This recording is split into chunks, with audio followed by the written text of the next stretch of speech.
So, what we say about case 3 and case 4 is that by having RL 10 times bigger than R2, RL 10 times R2 makes this circuit a stiff circuit.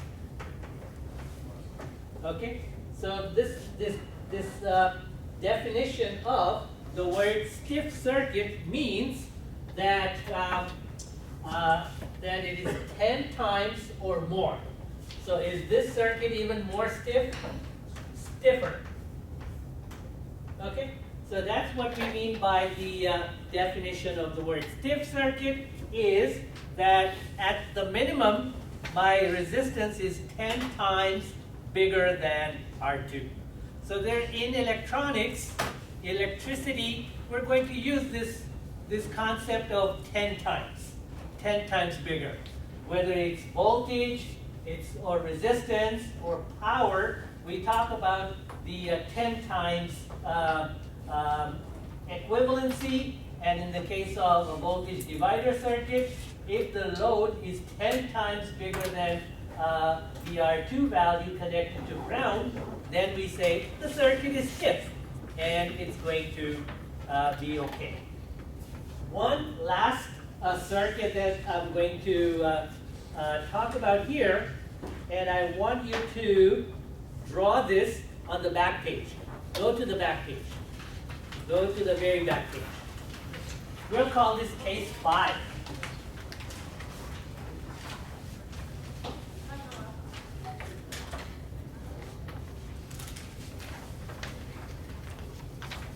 Case 5.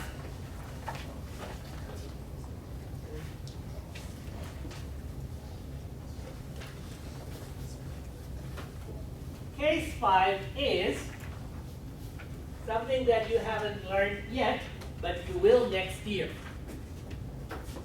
It is the voltage divider circuit connected to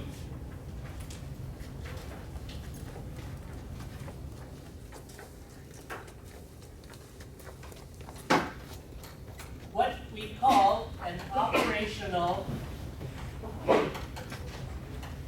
amplifier, or an op amp for short. Okay?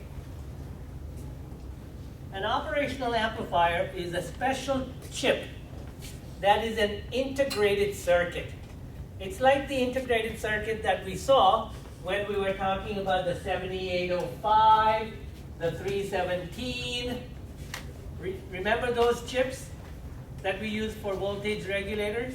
Okay, so an operational amplifier is a chip like that that has not too many leads, but this is what the what that operational amplifier symbol is: a triangle with 2 inputs, input 1, input 2, and this is my output.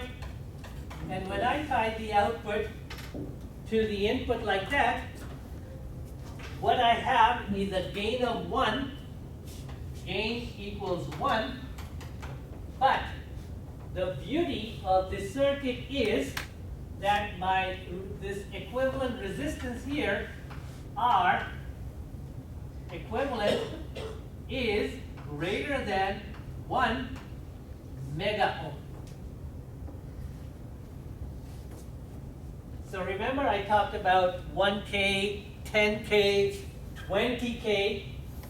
If I was to change this from 20K to 1,000K,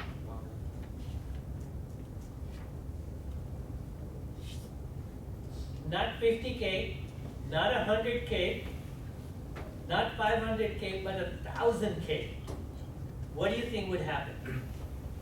What do you think would happen to this number?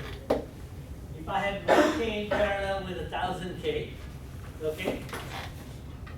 What happened as I was doing my case 1, 2, 3, and 4? I started out with 3.33, I increased it to 4.7, then I increased it to 4.9. What do you think if this was 1,000K? Will the number become like Even closer to 5 volts? Or? Exactly. It'll be V out. We won't do the calculation. It will be 5 volts. So, this is standard practice nowadays for electronics, is that if you have a voltage divider circuit and you want the output to be half of your voltage divider circuit, you put 1K, 1K, you calculate 5 volts here, you want 5 volts to run, for example, a digital circuit, right? A digital circuit needs 5 volts, right? Your AND gates, OR gates, NOT gates, all those chips that you're working with. If you want 5 volts, you stick an op amp, you get 5 volts. Okay? Good. You're going to be doing this next year and the following year, okay? A lot. But I'm just giving you a taste of it here. So now let's go to page, well, before we go to page 1, let's do one thing on page 13. Go back to page 13. And draw this. Draw a little double arrow like that. Everywhere that you have a load, starting with case 2, draw the double arrows there. Draw the double arrows here. Draw the double arrow here. Yeah, I drew that there. Okay. What is the significance of the double arrows? It is the resistance that the voltage divider circuit sees, feels. Okay? Sometimes instead of the double arrows, you might see a symbol like this in a book or in a magazine. They might show something like that. What does that look like? It looks like an angle, but it's not really an angle. It's more of an eye, the human eye, right? Meaning that if you're standing at the voltage divider and you're looking at the load, okay? You're looking at the load. That load feels like a 1 mega ohm resistor, and that's what we're talking about here with the double lines. Make sense?